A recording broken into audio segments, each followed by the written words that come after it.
Thank you, Mike. I said to Mike and to Kevin, thank you for inviting me, that I really like casual, interactive, so I'm just going to talk for a couple of minutes.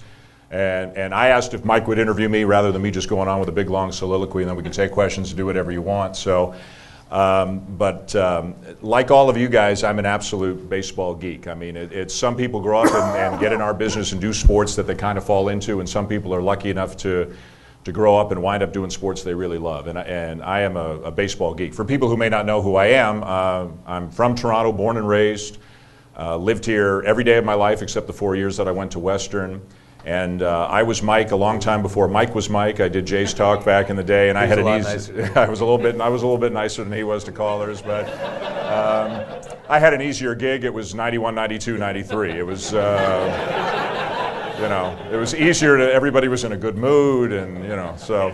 Why was Rene Gonzalez batting second? Yeah, but there was a little, why would Cito, I know. So there was Cito bashing was like that was like a phrase. Cito bashing was there all the time, even when they were winning 99 games, or 97, whatever they won, 96 games. So, and Mike will get into this because Mike and I have known each other a long time, so I know he'll get into this with me a little bit. But I was at the Fan before it was the Fan. It was CJCL, which people may or may not remember, and I'm so old it was 1430 when I was there. It wasn't even 590. And by the way, when Meredith says things like back in 2009, that's not when, I don't know, she's like, Jesus. So I was there back then, way back then. I'm 47, by the way. So I was at CJCL, which my last week was the week it went to 590. I was there, I believe, if I'm not mistaken, actually, that just through circumstance, I was the first person when we flipped the switch and went to the Fan. We started at, I think, 4 in the afternoon or something like that, and that was my time slot before McCown came on. So I think I was actually the first person on the Fan, and I was there for a few years doing pre and post game, doing a lot of what Mike's doing now, and hosting primetime sports. Mike talked about being one of 4 radio play-by-play guys.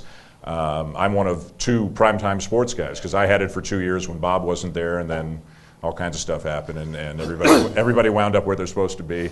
And then I went to TSN, did the Jays, probably as you guys were just becoming Blue Jays fans, from 95 to 01, and I've been at ESPN ever since, and I've just been blessed. I'm lucky enough I do Sunday Night Baseball. I'm the play-by-play guy for Sunday Night Baseball for ESPN, so I know the question will come, why aren't the Jays on Sunday Night Baseball? We can deal with that in a second.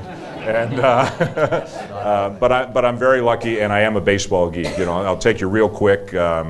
So the Jays come in 77. I'm 10 years old, so it's right in my wheelhouse of being a big sports fan. And I was a hockey nut. I mean, beyond anything you could ever imagine. Didn't know anything about baseball until April 7th, 77.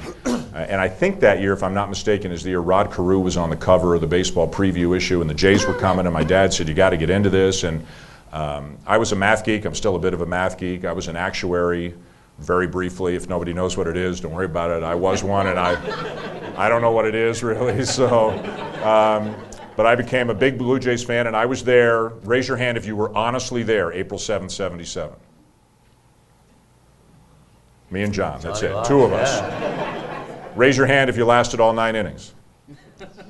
One of them. It was cold, man. It was really cold. And so my dad and I left, but I was hooked. I lived up in North York, up near Bayview and Steeles. And I remember vividly and repeatedly walk to the bus stop to Finch, take the 53 to Finch Station, take the subway to King, take the streetcar to the X, walk in, and see games. And I mean like a lot. And Sunday doubleheaders, here's again how old I am, actual doubleheaders, like on the schedule. And I think Dave said it, and I'm glad Dave said it, and I don't know how many of the younger people here would pick up on it. I sent my thing into the Toronto Star to try to get tickets. This is how different the world was. Never mind no internet. You would get a thing in February or March with the whole Blue Jay schedule, and you would check off boxes and write a check, put it in the mail it off to the Toronto Star, and wait to see what tickets you would get to see the Blue Jays. And then they would come back in the mail, and as a kid, you were like deliriously happy. And there were doubleheaders on Sunday, and at the beginning, 77, 78, 79, we loved Mark Lemongello and Rick Bassetti and all that, but they won 54, 59, and 53 games the first 3 years. You were there to see Thurman Munson and Jim Rice and Chet Lemon and Richie Zisk, and it was great. I mean, I was 10, 11, 12 years old, and it was just great, and I was hooked. I was a Stratomatic geek too. I guess Stratomatic still exists, probably only in an online version. I was dicing cards and score cards. Please, Dad, play with me. Making my sisters play Stratomatic baseball with me. Playing solitaire for 6 months, running up whole seasons, and so it's as much as it's in you guys, it's in me too. And I've always been a huge, huge fan. The '80s were great. The '90s, everybody remembers. The '80s were great. If you weren't there for the Blue Jays in the '80s, and Dave talked about it, in '83 when they got good, when you started to get Bell and Mosby and Barfield and Mullenix and Orge and Fernandez and Garcia and Upshaw and Witt and Martinez. And by the way, I couldn't do that for today's team as quickly as I could do that for that team. And I'm going to be very honest with you about that. But what happens to you at that age stays with you. And it was in '83 they got good, like Dave said. In '84 they were great, but the Tigers were out of this world. And then in '85, and kind of Toronto luck, they win the division. The first year they go to 4 out of 7 in the ALCS, and the Jays take a 3-1 lead. And well, they should have won. And George Brett changed all that, and they don't get there. So I was just a kid. I was a high school kid going to games. I went to Western. I broadcasted the radio station there just for kicks. And I was going to games every summer. So I graduate in '89. I'm 22 years old, and I'm going to Blue Jay games. I work as an actuary for 6 months, and as I like to say, I had my midlife crisis at 22, which I really strongly recommend for everybody because you don't have a mortgage, you don't have kids, hopefully, you don't have dependents of any kind. Have your midlife crisis early. Don't rush into what you want to do. Take your time. And so I quit being an actuary and got into radio. So 22, I'm just out of college going to Jays games. 23, I'm an actuary going to Jays games. 24, I'm working at a small radio station in Barrie in the summer going to Jays games. 25, crazy year, and now I'm interviewing Joe Carter in the clubhouse in September of 1992. And I had a friend of a friend of a friend who knew somebody at CJCL, and they hired me to work weekends, mainly because the newscaster, instead of saying Mark Calcavecchia, who was a big golfer, kept saying Mark Calcavecchia, and they couldn't get it right. God bless him for doing that. Remember the movie Sliding Doors and all that stuff? I mean, if he says Calcavecchia, I'm an actuary, but he says Calcavecchia, and this is all true, I swear to God. And they hire me, to work weekends. So I'm working Monday to Friday in Barrie, and I'm coming down Saturday, Sunday doing 6 a.m. to noon sportscasts at CJCL, and we start going all sports. And the Jays are great, and the Leafs are great, and somebody was looking out for me. I mean, the timing couldn't have been better. And we needed like a Cub reporter to go down and do the Blue Jays. You couldn't get enough Blue Jay coverage those days. You could not cover them. You have no idea, guys. You have no idea how popular they were back in those days. And I guess I, gave off this baseball vibe, and so I became that guy. And so now I'm interviewing Olerud and Alomar and White and, Dave Stewart, Dave Winfield, Jack Morris. Holy crap. I mean, I'm 25 and I'm scared. And I'm a year away from paying my way into ball games with friends of mine. And they won 2 World Series. And I started doing Jays Talk. It was a much different show. But I did that for 3-4 years, did prime time. And then, no, not because of him. He's actually not a bad guy. And even though he blocked me on Twitter too. So, I coach my son's. I coach my son's rep baseball team, and a kid on our team like a year ago. We're at practice, and his name's Matthew. And Matthew comes up and he goes, "Dan," and I go, "What?" And he goes, "Wilner blocked me, man." He was 11 at the time. Profanity. Yeah, he got over it pretty quick. Oh, so yeah. And biggest break in my life was Jim Houston, who's a great announcer, absolutely great announcer, was the Blue Jays announcer for many years, and then decided to move back to Vancouver and focus on hockey. And I applied for the job. I'm 28 years old. I've done 6 innings of play-by-play. Tom and Jerry, a quick word on Tom. I'm glad you mentioned Tom. If I were local, we'd be the co-chairman of the Tom Cheek fan club, but I'm not, and I think what Mike's done is great. I've met and co-hosted with and interviewed, Hank Aaron and Wayne Gretzky and Michael Jordan, and I've never been more nervous to meet anybody than I was Tom Cheek, ever. I've never been more in awe of anybody than I was Tom Cheek. I was the kid, transistor radio, they're playing Seattle, it's past my bedtime, my mom yells at me, I got the radio under the sheets, and she yells at me again, so I finally turn it off. Tom was the man, the guy. He was everything. When I got the job with TSN in '95, Tom and his wife, Shirley, invited my family to dinner at their place down in Florida, in Dunedin. We were down there for spring training. And my oldest son, Matthew, was 15 months old. So he's in a Jolly Jumper. I don't know if they make Jolly Jumpers anymore. People know. But so he's in a Jolly Jumper up at the top of those like 4 stairs from where we're eating dinner. And all of a sudden, like between soup and salad, Tom gets out of his chair. This is Tom Cheek, who's, by the way, was a big guy. I mean, I'm a big guy. He's much bigger than I was. And Tom Cheek crawls on his hands and knees up the stairs and peeks over the stairs and starts like making baby goo-goo noises with my son Matthew. And I'm having like an out-of-body experience here. And he was gruff on the outside sometimes. He was a big old bear, but you never met a guy with a bigger heart. And through my job, I've been to all 30 ballparks. I've heard all 30 radio guys, all 30 TV guys. I've heard them all. We were lucky. And I hope you guys probably, I mean, I don't know how long Tom's been gone now. You would know how long. 05, so it's been a while now. We were lucky. We had one of the best, absolutely one of the best. So anyways. Did Matthew cry, by the way? No, yeah, he did scare him a little bit. Tom had a gruff voice. The first time he met my oldest, who was 18 months too, she walked in the booth and Tom was like, hi, and she was scared the shit out of him. Big voice. Big voice. Huge guy, big voice. Yeah. My very quick story. 1995 is my first year doing the Jays for TSN. I didn't golf. I golfed briefly. I no longer golf. Golf and I are not meant to be friends.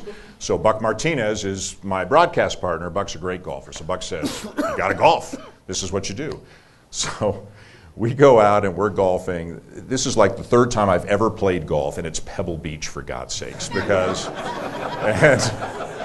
and I get there and it's like, it's 6:18 in the morning. We're first off the tee because, of course, we got to play 18 more holes in the afternoon at some other world-class golf course that I've never even heard of.